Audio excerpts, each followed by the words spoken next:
Tonight on Mississippi Insight, coronavirus surges, hospitals at capacity. Tonight, the state leaders sounding the alarm, urging people to follow the rules. Also, COVID at the state capitol. Dozens of lawmakers diagnosed with the virus. We talk with one state representative about how it happened and how he's recovering. And the change at Jackson City Hall after council votes to remove the statue of the man for whom the city is named. Reaction from both sides of the debate. Good evening and welcome to Mississippi Insight. I'm Byron Brown. First tonight, COVID-19 cases spike in Mississippi. Daily totals at some of the highest levels since the start of the outbreak. It's putting real pressure on the state's hospital system. Dr. Thomas Dobbs, the state health officer, says some intensive care units are at capacity. Yesterday, 5 of our biggest hospitals in the state had 0 ICU beds. 0. Meantime, Governor Tate Reeves urging people to follow precautions as he wears a mask to media briefings. The governor with a stern warning for people in the state. There is not a governor in this country that believes more in personal responsibility. There's not a governor in this country who would stand up here and more adamantly defend one's ability to do stupid things to oneself. Government ought not be able to tell you not to do something stupid to yourself. I'm with you. The problem when you're talking about a virus that is so contagious is if you get it, you haven't just done something bad for yourself. It's likely you're going to spread it to someone else. And that's where the line changes. Now to the COVID-19 outbreak at the state capitol. Dozens of lawmakers and staffers test positive for the virus, including the Speaker of the House, Philip Gunn, Lieutenant Governor Delbert Hosemann. We've also confirmed cases in the state representatives Aaron Banks, Byron Brown, and Ronnie Crudup Jr. Joining us now via Zoom is Representative Crudup, and thank you for joining us this afternoon. Thank you for having me. First of all, how are you feeling? I'm feeling pretty fine. I had a few issues like sinus drainage and, maybe a couple of body aches one day. But other than that, today I'm feeling absolutely fine. How did you find out you had COVID-19? Monday, they did a free test at the Capitol for the legislators and the staff. And so I went to that to do the test on Monday, and I received the information on Tuesday night that I had tested positive. Dr. Dobbs actually called personally and asked me how was I feeling. I told him, and he told me, hey, sorry to tell you, but you tested positive, and then made some suggestions of what I should do for myself, but also for my family. Were you feeling any symptoms prior to that? No. I mean, that Sunday and Monday, I had a little bit of sinus drainage, not much at all. Probably that Monday night, I had probably a little bit of a body ache. I told him I thought I was probably coming down with the flu, maybe, but that stopped after one day. But since then, I've been feeling absolutely fine. Do you know when you might have been exposed? It's no telling. I think Representative Byron Brown, I think he confirmed that he may have gotten it Friday or something like that. I'm totally not sure. I think before then, we have not heard of anyone who had it. There were quite a few people in the Capitol, who wore masks. I was one of them. Quite a few people who did not wear masks. So I think we could have been exposed any kind of ways. What do you think was happening at the Capitol that there have been so many lawmakers and staffers that have been exposed to the virus there? Well, I think when we first came back after the break, I think we kind of took it, seriously, that this is a serious outbreak and a pandemic and a virus. But I'm beyond it, totally transparent. I think we got back into our normal routines. And I think people kind of lost the sight of, hey, it's still a pandemic going on. We were just so concentrated on trying to get the work done, the budget deadlines, the flag bill, all of those things had come up. And there was an excitement and, kind of joy of getting those things accomplished. And I think people forgot that we still have a pandemic on the rise right now. And some people just kind of, stop taking those precautions. When you say stop taking precautions, you mean precautions like a lack of social distancing or a lack of wearing the mask, or what precautions do you think they stop taking? I would say the lack of wearing masks, the lack of social distancing, even myself. I mean, there were a couple of times when I took my mask off to kind of breathe a little bit better. I think a couple of times people went to restaurants and, had, lunch or dinner together, kind of the, normal customs of the end of the session things. And, like I said, just kind of got lax with it. And, I think we're learning from that now. Have you been in contact with some of the lawmakers since you've been diagnosed with COVID? Yes, I've contacted a number of them. A number of them have contacted me to ask me how I was feeling. I talked to Representative Brown today, Representative Banks, a few others, and everybody's kind of said they're feeling kind of the same way. We're all just kind of checking on each other to make sure we're all doing well.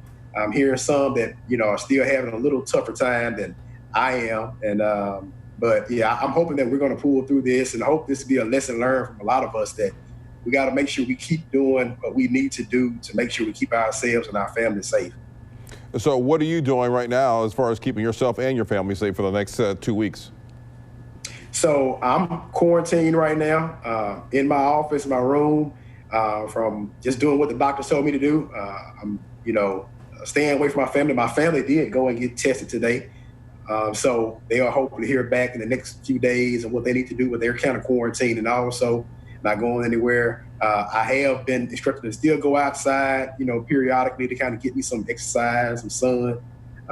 And those are things I'm doing, just trying to eat healthy. I've been instructed by my doctor not to, eat too much dairy product, not no beef or pork, and just try to, make sure I keep my immune system going. Are you taking any kind of medication or anything, or just what you're doing? Well, I've always taken vitamins. He just continued to say, keep taking your vitamins. Make sure you do, vitamin C, vitamin D, some zinc also. And so I'm just trying to make sure I add those to my daily routine. The state has seen a big spike in the cases. The ones at the Capitol are very visible. Do you think that that has helped get the attention of people across the state and do you think that this will help encourage people to wear masks? Yes, I can't speak for anyone else, but I know myself, I wasn't probably going to say anything publicly at first. But then I thought about it. I said, you know what? Let this be a teaching lesson, because some people don't take it serious. I know even from my own family, when I told them that I had it, because I had actually spent 4th of July with my father and mother and some of them, they were like, wow, because they saw that I was trying to do the right thing and wear a mask all the time. And so I think that people will hopefully take this serious and see that, familiar faces like the people they see, know that we did contact it and, trying to do the right thing, that it's a serious pandemic and we need to take this thing seriously. Representative Ronnie Crudup Jr., thank you for your time and thank you for talking to us. Thank you so much. When we come back, the vote to remove the Andrew Jackson statue at Jackson City Hall. We hear from 2 council members on opposite sides of the issue.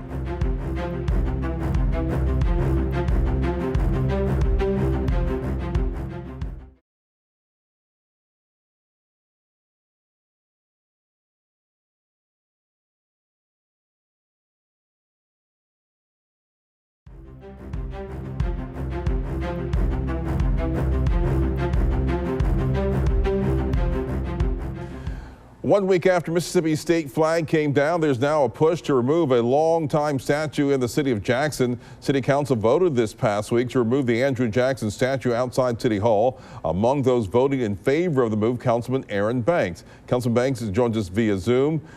Councilman, thank you for joining us. Hey, great being here, Byron. Talk to us about the decision and how did this effort come together to remove the statue? Sure. My colleague, Councilman Stokes, presented a measure for the removal and replacement of the Andrew Jackson statue, which is located behind City Hall, actually at a municipal park. One of the things I think that we all realize, one of the things that I realize is that the history of Jackson, the history of Andrew Jackson, his defiance, him being a brutal slave owner, does not fit the history of what we feel Jackson represents going forward. And so what we're doing is finding an appropriate place to remove or to replace to remove the statue from where it is to position somewhere else that's more appropriately. There really hadn't been a whole lot of publicity about the issue of removing the statue. Why not? Well, I'm starting to get some calls and emails now, and there has been a reach out. There's been conversation for several years about Andrew Jackson, the statue, and what it means. I think that after the recent tragedy that happened with George Floyd, after the flag coming down, that we have to, as Mississippians, think hard and long about what best represents the history of the state moving forward. And when you talk about Andrew Jackson, yes, he was ever president, but when he led the Trail of Tears, before that, the Cherokee Indians took them to court, and it ended up at Supreme Court. I believe it was, and the Chief Justice Marshall ruled in favor of the Cherokees. This president, before he was president, this general gathered militia together and defied the United States Supreme Court's order and caused the death of over thousands of people. And he was a brutal slave owner. And so when the majority of Jacksonians think or look at that statue, it does not represent the history we want this city to represent going forward. And so we will be looking for an appropriate place to place it so that it can represent the history of what it was and why it was taken down from City Hall. When you say an appropriate place, what kind of areas would you like to see it go? Well, the city has museums. The city has several other places where we could put it, where people that want to come and view it can view it. And so that is a conversation that we are presently having because under state statute, we do understand that we just can't remove. We have to find an appropriate place. Yeah, there has been a lot of push to remove statues of Confederate generals and other Confederate monuments, but when it comes to former presidents, that's been a very divisive issue. Do you feel this move could be considered controversial? I feel it would be controversial with those who want to hold on to what Andrew Jackson stood for. I do honor the office of the presidency. I think that the city's name is enough. The city is named after him, Jackson, Mississippi. But at the end of the day, when we look at the history of Andrew Jackson and what he did, and Andrew Jackson's from Nashville, Hermitage Plantation, and we look at the history of what he did, to have a monument our statue right behind City Hall in a city that's 80% African American, where we just got finished removing a banner that was used to lynch. And we got to think about the beginning phases of how we got to the Civil War, how we got to slavery, how we got to Civil War, how we got to race. Again, he was a brutal slave owner. He would give an extra $3 per 100 lashes just to return slaves. And so his history is not something that as leaders, elected leaders in the city, that we think represents, that we believe represents where Jackson is going forward. What would you want to replace the statue in that area, or would you not put anything there at all? It's a city park. It's a nice garden. That is something I think that if we do go that route, that the citizens of Jackson should get together and we should talk about it. Councilman Aaron Banks, we thank you for your time and for joining us. All right, appreciate you anytime. All right. When we come back, we're talking with a councilman who cast the lone vote against removing the Andrew Jackson statue.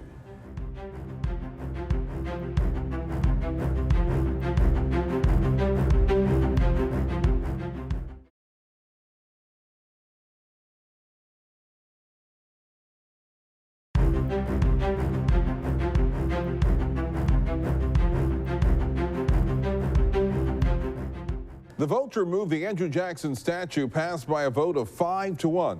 Councilman Ashby Foote cast the one vote against the idea and joins us now via Zoom. Councilman, why did you choose to vote against removing the Andrew Jackson statue? I'm a real student of history for most of my life, and I think it's critical for us, particularly as leaders in government, to really understand, where we've come from, what we've done as a country, as a city, as a state, whatever, and what we've learned, the lessons we've learned, both through our country's history as the world's history, and because of that, I've become a big fan of museums, of artifacts of history, and things that tell a story, that help tell a story, even if the story's not good, if the story's bad, that we can learn from, and that the people who follow behind us can learn from as well.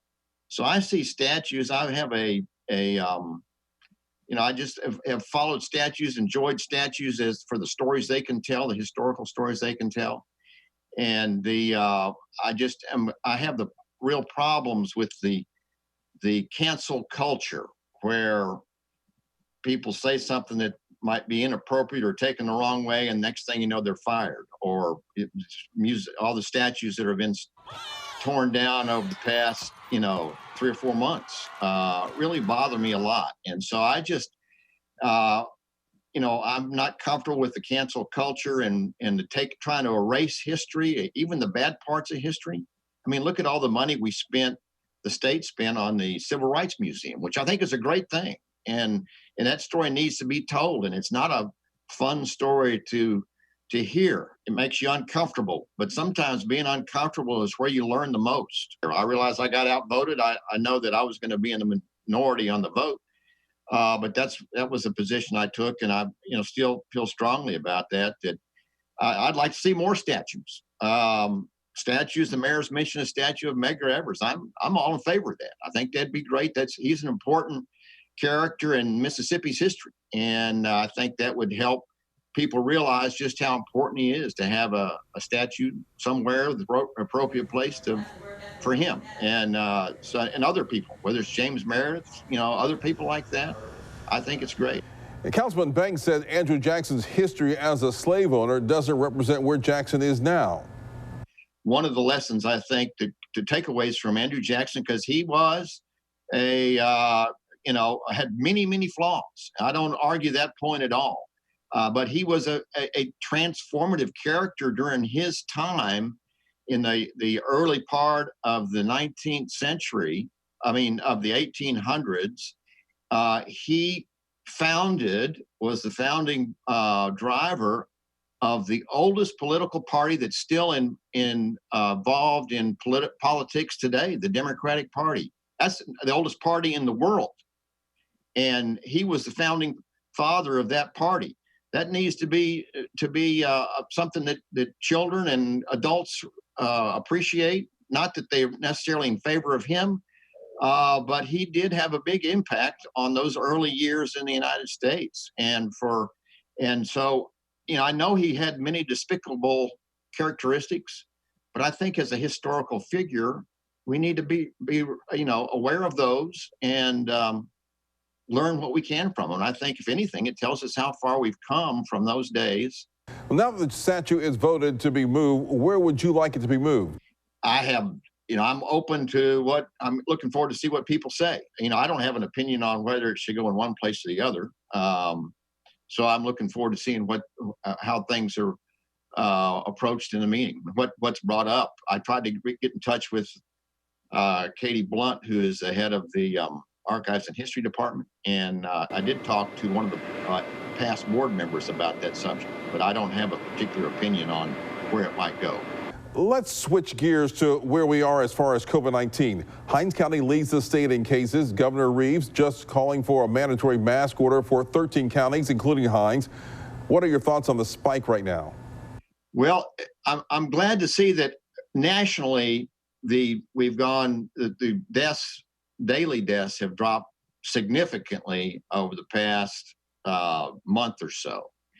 And there's a certain amount of, I think the young people can still catch it, but it's not as deadly for them. In other words, the survival rate is 99 point something % for people under the age of 70. And so we still need to address, particularly for our most vulnerable people, the nursing homes, the older people. We still need to be vigilant in caring for, not only caring for them, but then making sure they, to the extent that they can avoid it, that's a very good thing. And hopefully we'll have some better treatments and vaccines in the near future, because I know they're pouring millions of dollars in scientific R&D into the trying to come up with ways to treat and vaccinate against the COVID-19. And it's just one of those things we're going to have to just grind our way through it. We'll be right back.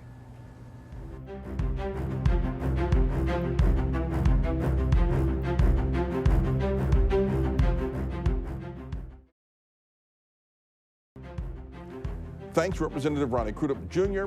and Jackson City Council members Aaron Banks and Ashby Foote for joining us. Join us again next Saturday for another edition of Mississippi Insight. Until then, make it a good night.